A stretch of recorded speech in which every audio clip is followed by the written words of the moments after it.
So what I wanted to do first is I wanted to zoom into a bit of an intro about what we are doing today, right? So what we want to do today is we want to learn about ChatGPT apps.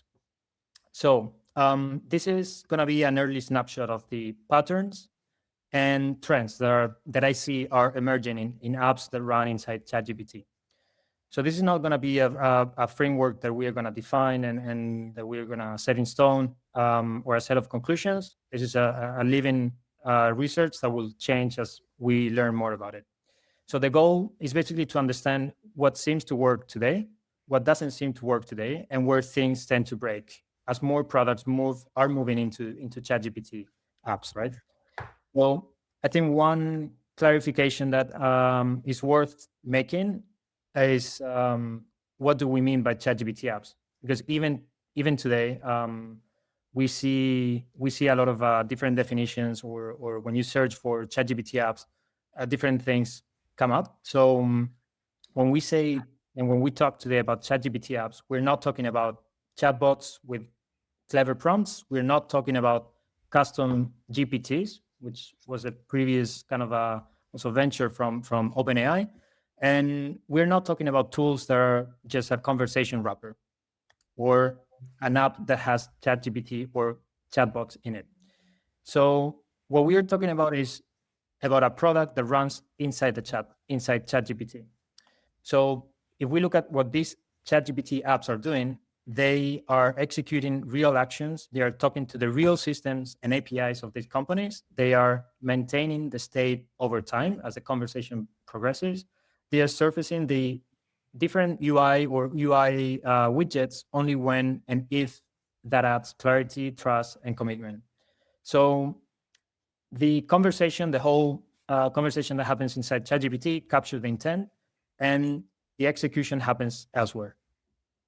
Right. So another clarification is we'll keep hearing about MCP, NCP apps, NCP UIs. That's probably something a bit more technical that we can leave for another video where Ray or Toby can explain more about it. But ChatGPT app is just one possible surface for an MCP style system or framework. So why all this matters? So as more products are moving into the chat, many teams are trying to build perhaps too quickly around the prompts or the UI without being clear on what kind of work the users are actually doing. And this is normal at the beginning. I think what we're seeing now is that just the companies need and want to be out there. They want to have a product inside ChatGPT. So they are trying anything, right? So a lot of them are really, really good. A lot of some of them have some opportunities to improve. So this is what we're seeing today. So the rest of the document will focus on these patterns that seem to appear today. Right. Any questions so far? This is great. Can't wait. Yeah. All right. Right. So my first takeaway is I was trying to understand what a good agentic app, in this case, a good ChatGPT app looks like. So what seems to be the main kind of statement that we can say is that they are designing around work and not around screens or features, right? So a good agentic app is not designed around a screen or a certain flow or features. They are designed around the kind of work that the user is doing right now at the moment they are in that conversation. So the chat has one task, which is capture the intent, then the system will execute. And then the UI, which is the flashy thing in this whole ChatGPT app world, will appear only, again, if it adds clarity, trust, or commitment. So the best ChatGPT apps that I've seen that feel fluid and that work well enough, they do so because they move cleanly between the conversation, structure, and action. And the chat becomes the orchestrator, not the product itself. So a bit more into this and what these modes of work mean. I've been trying to create a taxonomy that we can and we will update. But what I've seen so far is that there are different modes of work, and the ChatGPT app, if it's well constructed, it will be very opinionated about what mode of work the user is in at the moment. So the main ones that we're seeing today are the user is exploring, the user is creating, the user is deciding, or the user is executing. So we'll go a bit deeper into this. But just so we're clear, these are the modes of work ChatGPT apps are designed around. So there's one question that becomes like clear, at least for me, when we are trying to build a ChatGPT app, and we should be able to answer that question pretty clearly, right? So, what kind of work is the user doing right now? This is no different than like building any other product. We should be thinking about that UX, that user needs, that job to be done. But it seems especially relevant to keep that in mind right now in this world where everything is changing. People are just trying different things. So to me, this is the main question that we should be able to answer at every point. And if the answer is unclear, then the app will feel confused for the user, right? Which is what we'll see in a minute, a few examples of that. And it doesn't matter how good the UI or the model output is. If we are not able to answer this question, then probably we have room for improvement in our ChatGPT app. Mm-hmm. Right. So just one thing I just want to, just a thought I had about this is that our position in kind of thinking about design and ChatGPT apps. I mean, one fun thing or interesting thing we could do is kind of, if there's a design for their existing platform that they built up, let's suppose they built a Figma design, we could kind of take some of these learnings about what flows could make sense and actually surface it in the design. Potentially we could highlight areas that could be good candidates for conversion into a ChatGPT app based on sort of knowing the sort of flows that make sense, sort of discovery or, action. Potentially we could kind of feed that in and have like an MCP server that kind of interrogates the Figma design to say, hey, these screens relate to interesting things, which could be good examples of something that would be great as a ChatGPT. Basically what I'm trying to think is codifying some of the knowledge we've got around building these things and helping people and bring it to the areas where people are actually, doing their work. I think we could do, it's kind of really trying to help people just move faster more than anything else, but kind of, get that knowledge to them in the place where they need it. It's just a thought. Yeah. I completely agree. Like, I think if we are able to help people define those journeys a bit better, a bit more clearly, I think we will help them build great GPT apps. So I think that's where we should be focusing on when we are building ChatGPT apps for sure. Okay. Super cool. Sorry. That's really cool. Yeah, let's keep on going through this. This is really fascinating. Right. So then my next task was try to create this taxonomy in a bit more detailed way. So if we look at what good ChatGPT apps look like today, what I'm seeing is we can put each of them in different buckets, and they all probably fit in one of these three buckets. So we have creation first apps, then we have execution first apps, and then we have insight first apps, right?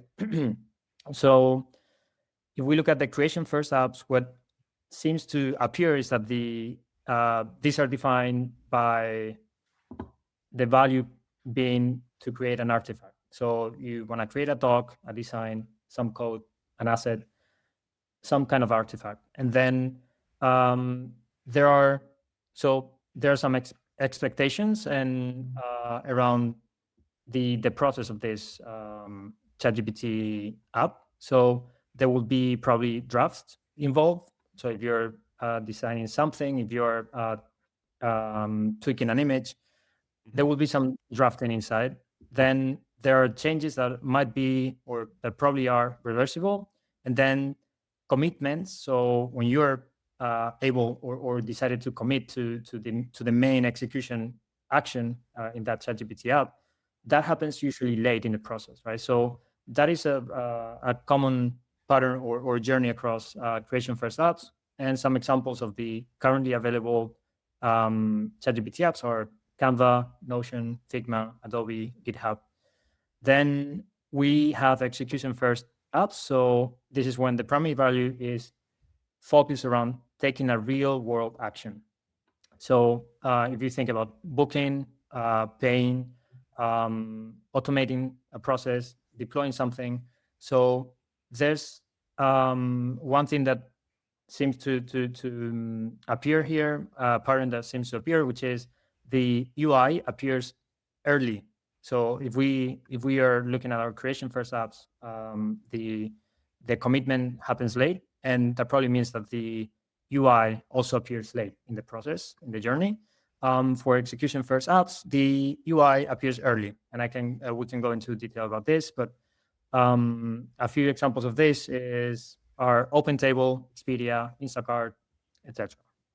Then we have our last bucket, which is insight first apps, when the primary value is understanding, so displaying and understanding or managing existing data. So think about actions like analyze, compare, diagnose. And in this kind of apps, what we're seeing today is that the execution is rare. So there's seldom a point in the journey where there's a clear execution action or checkpoint, because you're not creating, most probably you're not creating an artifact or executing an irreversible action. You're understanding data or diagnosing data. So the UI usually surfaces early and also has a very clear focus on accuracy, verification, trust. Some examples of this are Stripe, Shopify, Intercom, Spotify, and some others. So this is our current taxonomy, or my current taxonomy, that helps me understand a bit better what is there today. And then if we go to why any of this matters, that these categories, they map closely to these different modes of work. So what I've seen in weaker ChatGPT apps is that they struggle not because of the model or the UI itself, the UI widget itself, but because they mix the modes unintentionally. So they create confusion in the user journey. So they end up being a confusing app. They end up showing UI when the user might not need that, and that in the end makes up for a weaker ChatGPT app. So it's not about the UI or the model, but about being very clear about the mode of work the user is in and what problem you're solving. Right. So one clarification here, something that I've also seen is that, of course, this taxonomy helps me or helps us understand a bit better what's right now out there. But some of these apps do support different modes and different flows, right? So, for example, we'll see that Spotify can sometimes be an insight first app when you are exploring. For example, you're asking for your playlist or what I listened to last month, but then they can become a creation first app if your scope or your intent is to build a playlist, right?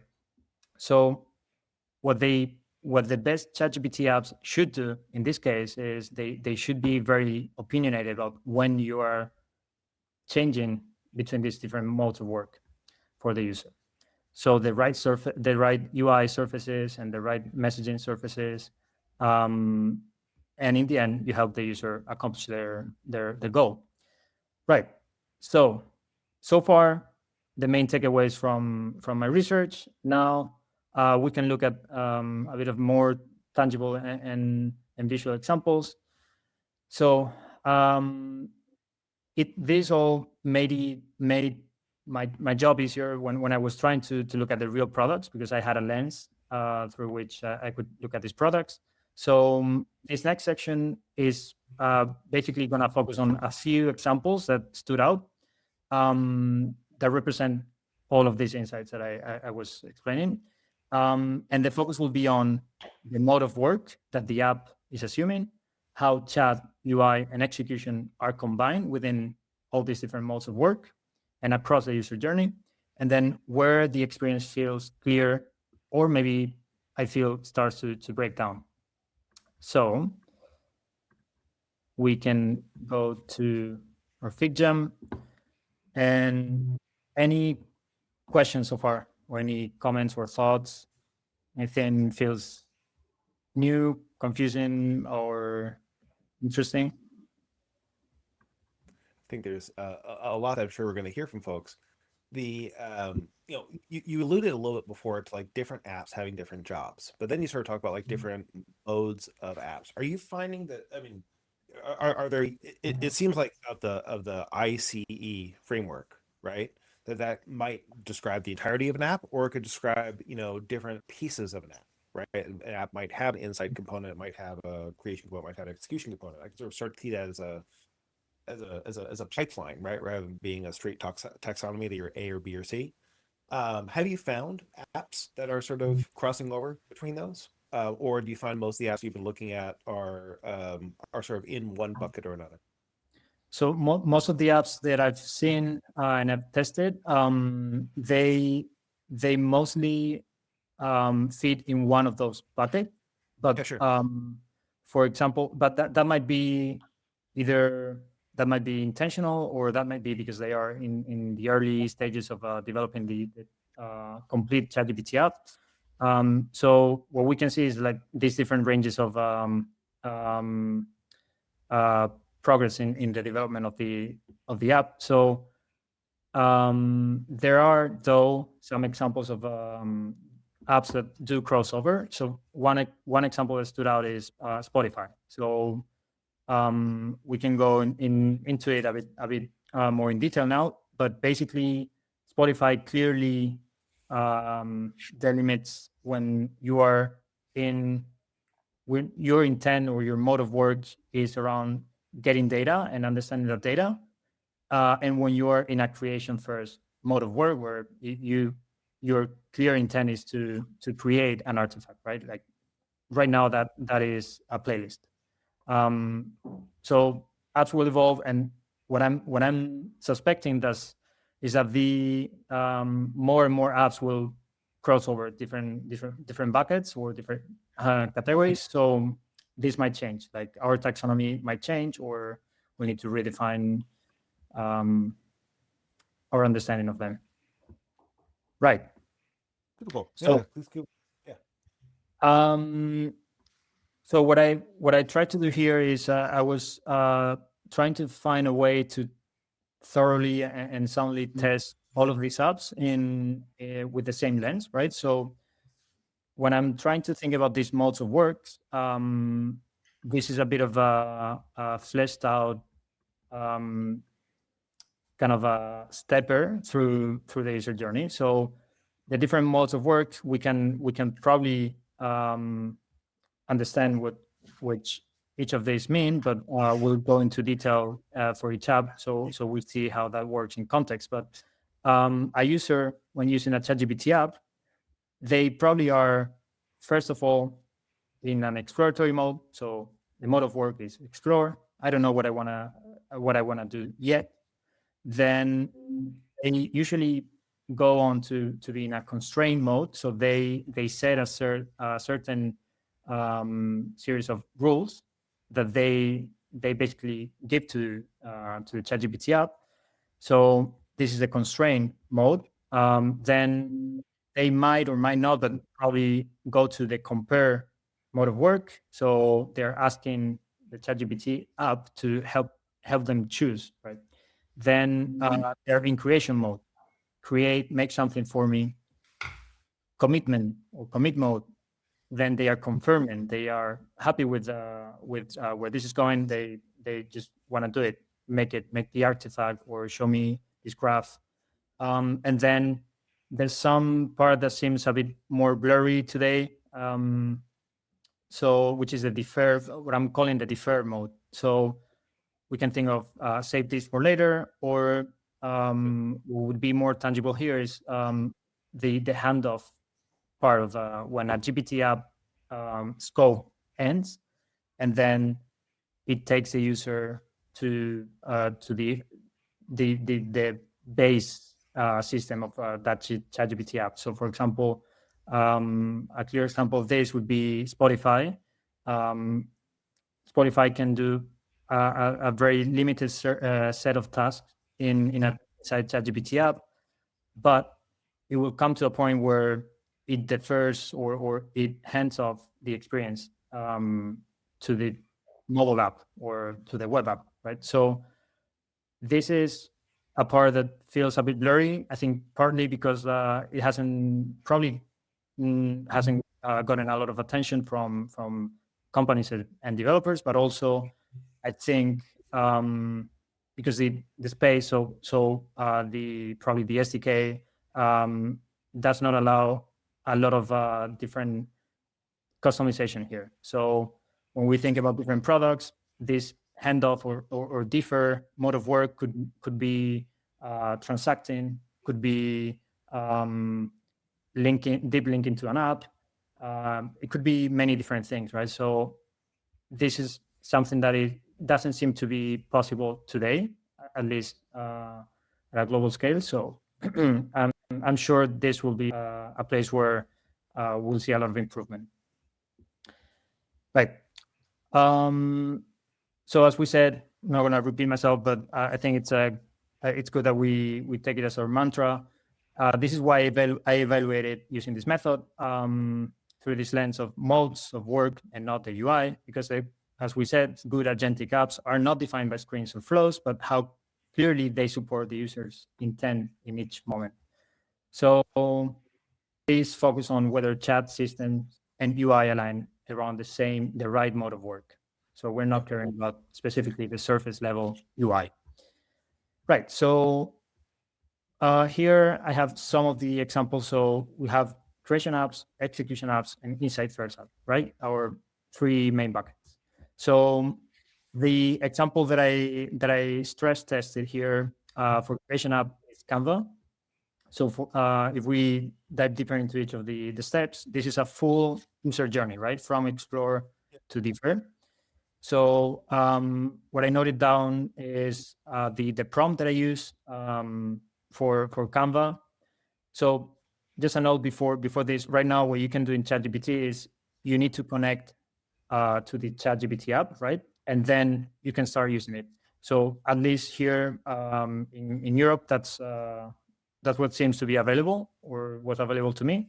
Doesn't seem like they are supporting yet the kind of going from a generic ChatGPT conversation into opening a specific or connecting to specific ChatGPT app.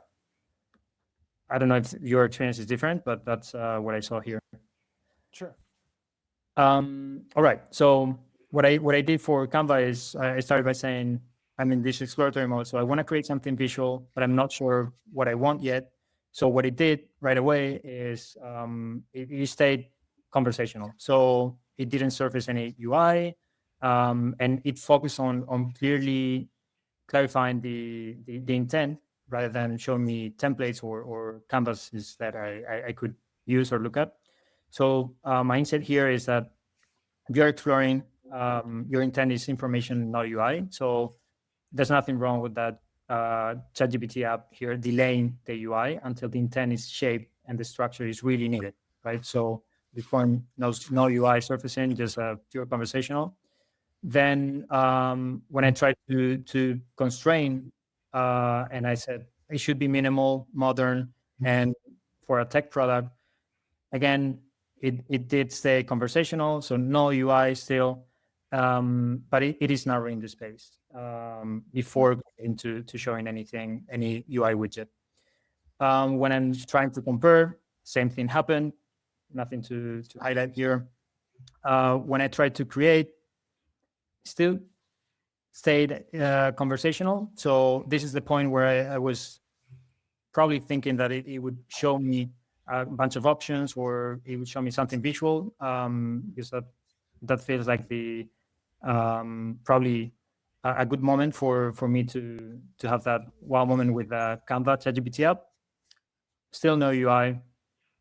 It tried to understand the structure before rendering anything. So probably the app doesn't think that the structure is stable enough or is the right moment. So then I tried to commit, so finalize this and make it ready to use. And then we can skip this part, the deferred part. I think, again, it's not working, or probably doesn't make sense in this current state of some of the apps. So we can ignore that one. Here, when I try to commit, finalize this, and make it ready to use, again, no UI. At this point, probably is when I really needed to create a first version. So what I did is I tried to be a bit more implicit and say, create a first draft based on the best option. So only when I was, sorry, the prompt was, show this as a visual canvas I can edit. So I was very explicit about show me the visuals. And only at this point, it surfaced the UI. Interesting. So I think, again, part of this might be that it's still early days, and they are probably still figuring out like when is the right moment, or the model might not be very intelligent around when to do it, even if the UX is well defined. Yeah. Right. So some of the insights here is the UI, as we said, is crossed only when the user explicitly asks for an editable surface. GPT apps are intent systems, again, not UI systems. So this is, I think, the first thing that we need to bear in mind. So UI is just a level, a surface level that can happen within the ChatGPT app. And the conversation shapes the intent. And the UI only appears at certain execution boundaries. Right. So as we go through these insights, these are the things that were striking to me. But is there anything that was confusing or surprising to you as you saw my journey through the Canva app? There was a couple of things that struck me. I mean, Canva is interesting because it's obviously a very design, sort of graphically focused thing, and yet it's mostly text. Now, and I wonder, I mean, it'd be interesting to learn from Canva about the reason behind that. My guess is, and one impact of this is the cost. I mean, particularly when you're surfacing ideas, it's much cheaper to generate text than it is images. So images are a lot more expensive to generate. And if you're generating things that people don't need, then you don't need a UI. You just give them a text outline, and only if it's interesting do you drive into that. I mean, it may not just be that, but that was the first thought that struck me, is that there's a lot of text. And actually, when we were in the OpenAI webinar, they talked about, text is an equally valid sort of surface for the ChatGPT apps if it works. I mean, it's all about using the right tool for the job. And some things work well fine in text. It's great. UI helps in some instances, sometimes it doesn't. I think so. I think, but for me, probably Canva was a bit lighter, a bit too heavy on the text side than something that's graphically based. So it was interesting that it also only popped up when you really pushed it. And I think the other, more of a comment actually, I think historically OpenAI hasn't always been as good as some of the other LLMs about doing tool calls to actually get some content back. Sometimes it just tries to give you back answers that it thinks it can, and it's only when you explicitly ask it will it actually do it. And I wonder if some of that's coming into here as well. So just a couple of thoughts more than anything.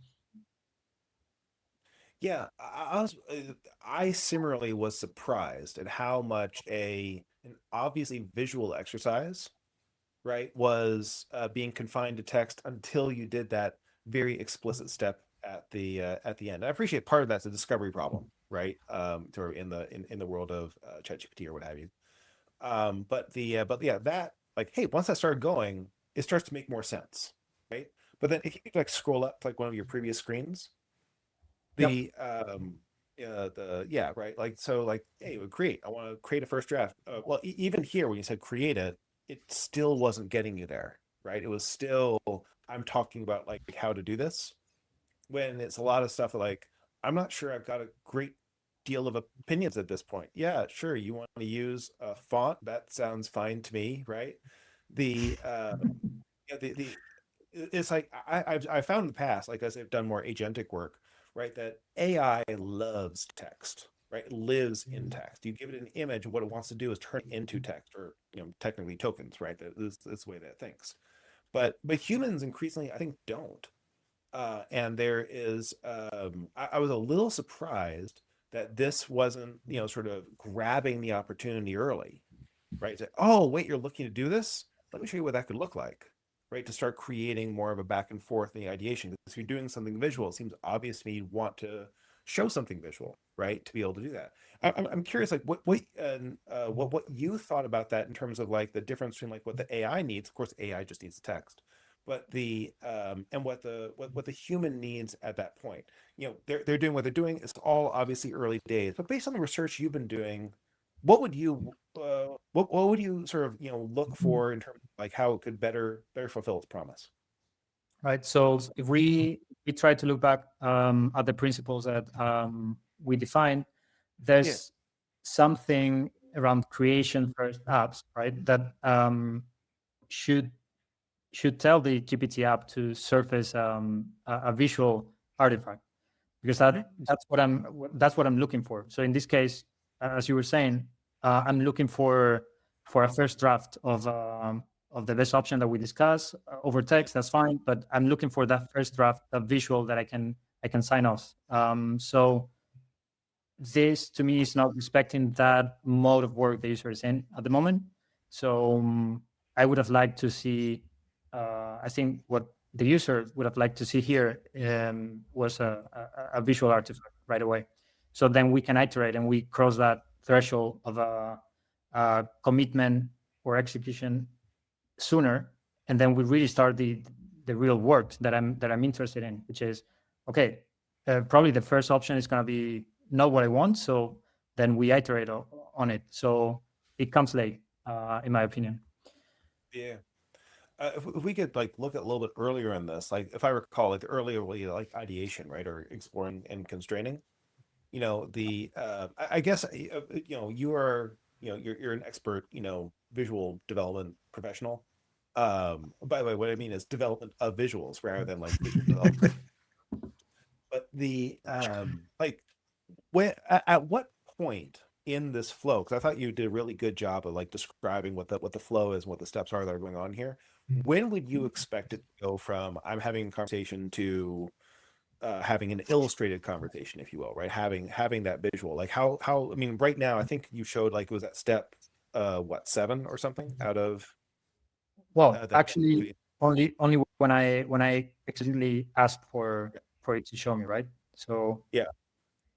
not at any point in the normal user journey did it show me anything. Yeah, but to your question, I think here, so I'm in exploratory mode. So here I'm totally fine with us together refining my idea through text. So shaping what I really want, because I don't know what I want. So here it's just trying to narrow that down through text. That's totally fine, and actually I think expected, and respects well the principles that we are defining.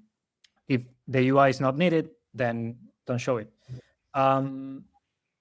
Probably under the constraint step, that's also fine. I mean, at this point, it would be really a great UX gem if it would show me something, and I was like, okay, this is you captured clearly what really really well what I had in mind. That would be next step, right? But at this point, I think I'm also fine with it narrowing down even more. I guess compare. This is the point where I really felt that I needed when I'm saying show, and this could be around the verbs or the language that the user uses, something that the ChatGPT app should look for. But at this point, what I'm looking for is, hey, show me the different options that you came up with based on what we explored together. So it's probably at this point that I'm looking for something visual. Just a quick question. I mean, on the constraint part, wouldn't it be useful sometimes to be able to say, I like this bit or I don't like this bit? which is quite hard to express in text. Like, this is a really good part of what I'm looking for, or do more of this, or do this bigger. We almost want to circle it and say this and not this. Whereas defining that in text sometimes can be quite tricky. Did you ever feel that would have helped when you were doing the constrained part?